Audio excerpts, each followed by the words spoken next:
Welcome back to the Wizard Shop. Today we're going to take a trip back in time, all the way back to 1964, right after this.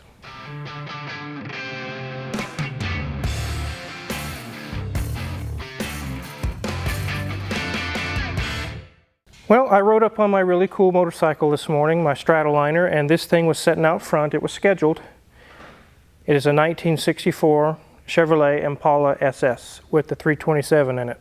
I usually don't work on the older cars that much unless it's like Eurasian Bob's Cadillac or this Impala. They really need to be in really good shape for me to work on them. As I've mentioned before, I don't do restoration projects, but I will help a person fix a few things on one of these cars if they have a few issues. Some of the major concerns a customer has on this is that the wipers don't work, there's a transmission leak you'd like checked out, some brake issues, possible brake leaks. Also, they want us to check the convertible top and make sure the operation of it is proper. They haven't messed with it. It's been sitting for a little bit, but it does run and drive fine. Everything else works fine on it. They just wanted those major few things checked out. They did mention before they left a really cool bit of information. They bought this car 45 years ago from a Halstead resident for $250. Fast forward today, I don't know what this thing would be worth, $25,000. It's worth way, way more than they paid for it. And it's in really pretty good shape for its age. I can't complain. I've already looked under it, but we're going to look at it again. Let's take a look around it first and let you guys take a peek at this really cool car. There's the iconic 64 Impala front end with the egg crate grille, 4 headlights. The bumper's not dented or beat up or rusted. The paint's in pretty good shape. As far as I know, it's original. It looks really good. There's no rust holes or anything along the bottom, the rockers. The tires are fair. They're okay. They're probably pretty old, but they don't have any cracks or anything really bad in them. And again, this is the convertible top. Here in a little bit, we'll operate that as the customer wanted us to do and check that out. Here's the huge, huge trunk. Several people could fit in this thing, I think. Go for a ride. I really like the engine turn trim on here. Quintessential early 60s. It's just beautiful. Very, very pretty. It's kind of dusty. Maybe it's been sitting in the garage or whatever. Look at those tail lights, guys. Impala. That says Impala. When you see this going down the road, you don't think Gran Torino or something. Nope. This is an Impala. No mistaking those tail lights. And again, we'll go down this edge. Again, no rusts, no dents. It's very clean. This is a long car. It takes a while to walk down the length of it. If you look closely in the interior for its age, you'll find imperfection here or there, little things. But for its age, I'm really, really impressed. It's very, very nice. The dash isn't all cracked up or beat up. The seats are in good shape. There's some more of the engine turn trim along the center console and also on the dash. I guess they call it a binnacle. It's very, very awesome. I love that styling. There's not a whole lot to look at on the interior on these older cars. There's not a whole lot of gadgets, or really, it's pretty simple and plain. There's the little center console. It has 94,000 miles, and I would have no doubt that those are original. As far as the condition of this car is in pretty good shape. 194,000 miles on a car like this doesn't seem logical. 94 is totally believable. The window cranks on both sides. I'm not sure why. They're lying in the back seat, but they didn't mention anything about it. Maybe we'll see about putting those on for them. The convertible top's in pretty good shape. It's not cracked or ripped. It looks really, really good. I think they had it replaced, but I'm not sure. Not much to the visors. They're really thin little cardboard with vinyl on them, but I guess they do the job. I really like the rear view mirror. It bolts on top of the roof. It doesn't have any of that silly, stupid glue stuff that always breaks off on the windshield. Let's get this thing over to the lift. We'll look at the engine bay, and then we'll lift this thing up in the air and take a look.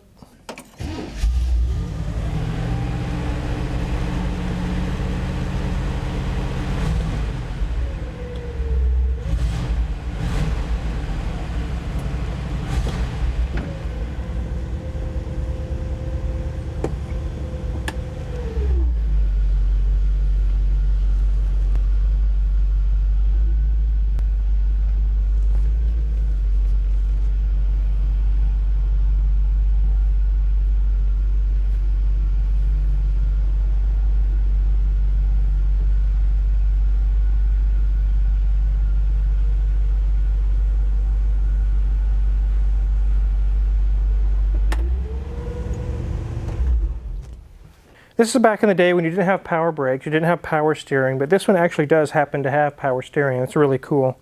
But there's a lot of features and things that we have in our cars today that are just wasn't even thought of back then during the days of these cars. And although as big as it is, it's still not as big as when we get into the mid to late 70s era, when the cars are just almost as seemingly twice as wide as this and probably another foot or two longer. Almost unnecessarily large. This is big, it's comfortably big. You can move this around in a parking lot and it still feel confident. Still will ride nice and be really, really fun to drive. I'm really digging this car. Let's go ahead and pop the hood and take a look in the engine bay. These are also the years that there is no hood latch underneath the dash. It's right out here.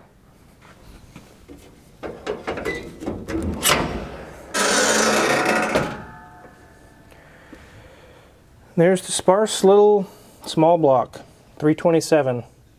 There's the alternator, the power steering pump, and a water pump, and that's it. There's no smog pumps, no AC compressors, no suspension leveling pumps, nothing. Just very, very simple. There's the tiny little brake master cylinder with no brake booster. Manual brakes is what they call that. But they work. They work fine. For the age of this car, I would say it's in pretty good shape. Even the engine looks decent. Looks like they've got a little fuel filter inline added. That would have been standard on this. It would probably been metal. It does have really cool valve covers. As you can see, it says on the valve cover Cal Custom. I'm not familiar with any brands like that. It's very likely from the old days. They do look really, really cool. There's the standard old air cleaner with a single little snorkel on it. Now, we did mention the wipers didn't work, and the motor, the wiper motor, they had a friend or a family member try to put a good used one on, and it worked for a while, and it finally died. When we did check it out, we saw that the wiper motor was missing, and you can see the wiper motor is missing. Also, the wiper arms are missing. They just didn't want to damage anything or hurt anything, so they took it off and put it in the trunk, because it was making some noises or something along that line. We did try it and power it up, and the wiper motor just doesn't work. It's dead. So we're going to source one of those for them and get the wiper arms back on and get that fixed for them. We noticed the line on the brake master cylinder was a little loose. That was a leak that they had. It made it feel a little mushy to them, but we got that tightened up and it's fine. Let's go ahead and get the hood closed and get this thing on the lift and take a look underneath. Well, hoods don't close like that these days, do they?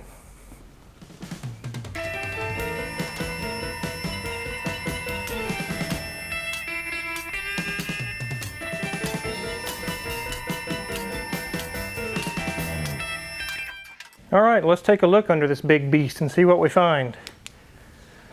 First thing I would start with is the radiator. Even look at all the fins up in there, make sure there's no green stains or anything leaking. I don't see anything. You can see a little bit of seepage coming from this transmission cooler line, but it's not too bad. One thing I did notice is that these power steering lines right here are leaking. Everything's wet, and you can see the crack right by my finger. We're going to get those replaced for the customer and get that taken care of. Check for any looseness in the steering or wheel bearings. A tiny bit. It may need the bearings repacked. We'll probably do that for them. I see some spring spacers here, like maybe the springs are getting old. I don't think the customer's looking to renovate this entire car. They just want a few issues addressed and they can enjoy the car. I will probably just leave that be.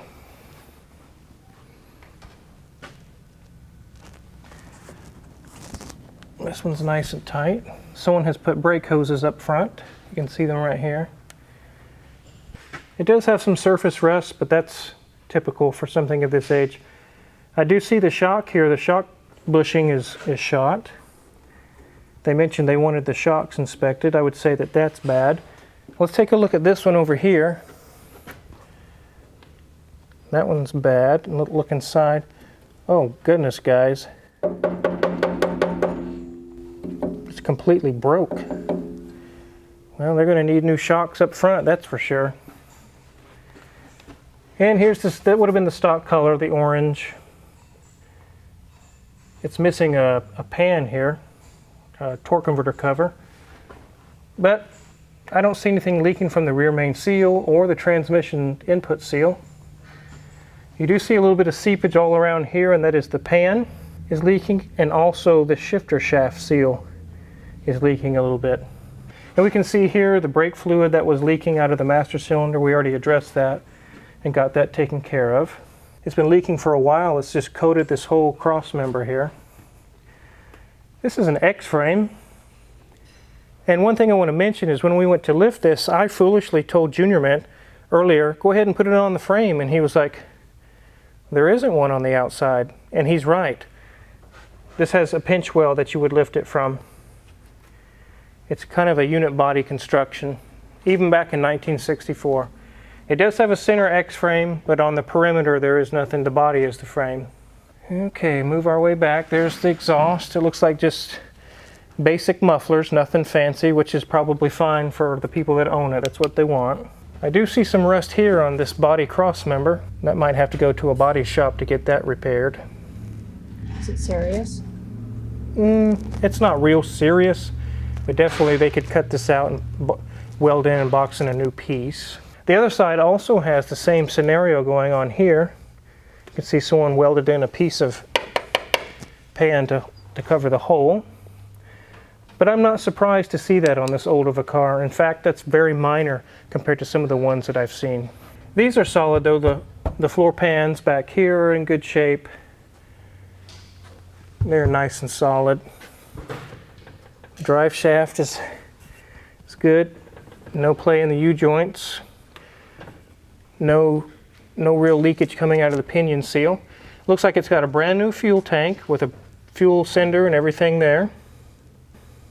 There's a couple of things I noticed when I was back here. One of them being that it has air shocks on it, and I think they were trying to adjust for the rear suspension being sagging, but there's nothing hooked to it. Being that it sits properly and without any air lines hooked up, I'm just going to probably put some new plain old shocks in the back and call it good. It sits properly. It looks good when it's sitting on its wheels. The trunk's not all rusted out. I've been through a few of those old cars where the trunk is rotten completely. There is a little bit here, but that could be addressed. I mentioned to you guys earlier that I thought the tires were in decent shape, and I was wrong. After I look again, I can see they're horrible. You can see cracks in the sidewall all along. Those might be some old bias plies. They look like bias plies to me. Let's look at the front tire. Universal Cooperative Incorporated. Director. This one looks like it's a little bit newer maybe. It doesn't have all those cracks in it.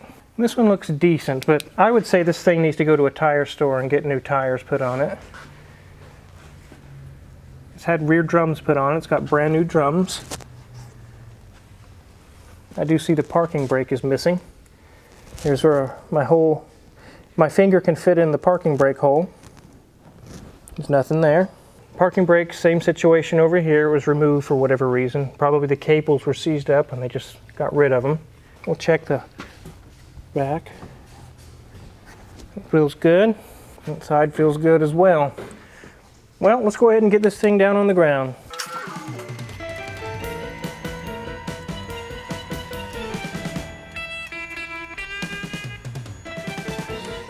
So all in all, this car is in really good shape. And you can trust me when I say I've seen some of these older 60s cars that are just junkyard candidates. This is not a junkyard candidate. There's a few issues that need addressed, and this would be a really cool Sunday cruiser. Really awesome car. We're going to get the estimate together and get with the customer and see what they would like to do. And very likely we'll be fixing most of everything that we talked about. So without further ado, let's do the convertible top and check this thing out and see if it works.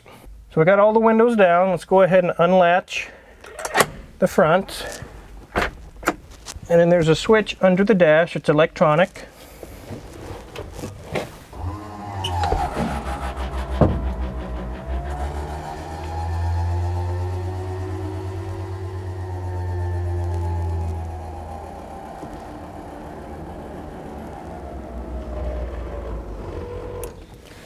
Amazing, guys. It's 1964 technology. It's pretty old and it still works. We've already tried this before and it works fine. We checked for leaks. There's no leaks. The thing just, it works super. I can't complain. Let's get this thing raised back up and we confirm the operation and make sure it's ready to go for them for some top-down cruising. It's a little slower going back up.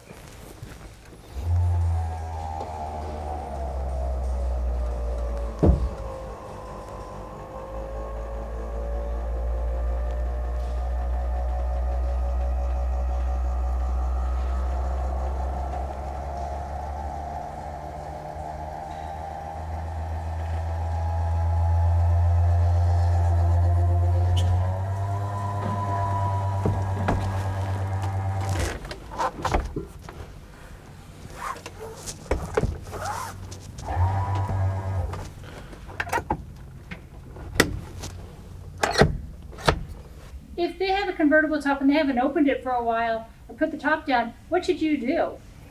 One thing you could do is make sure that the latches work, however the latches latch on the top of the window frame up here.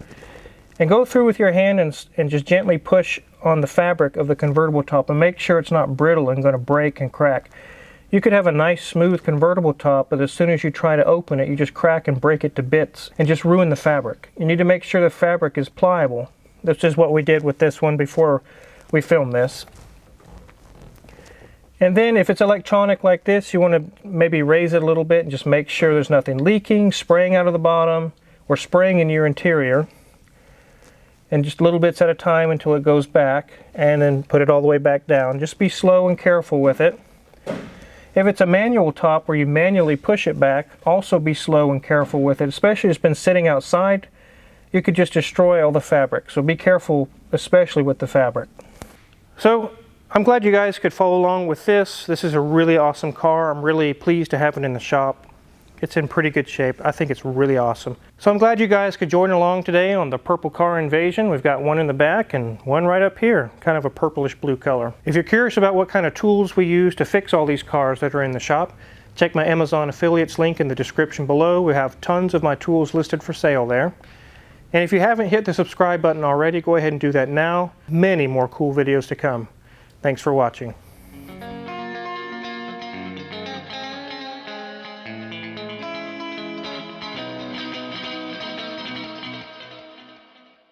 Goodness, this thing's heavy.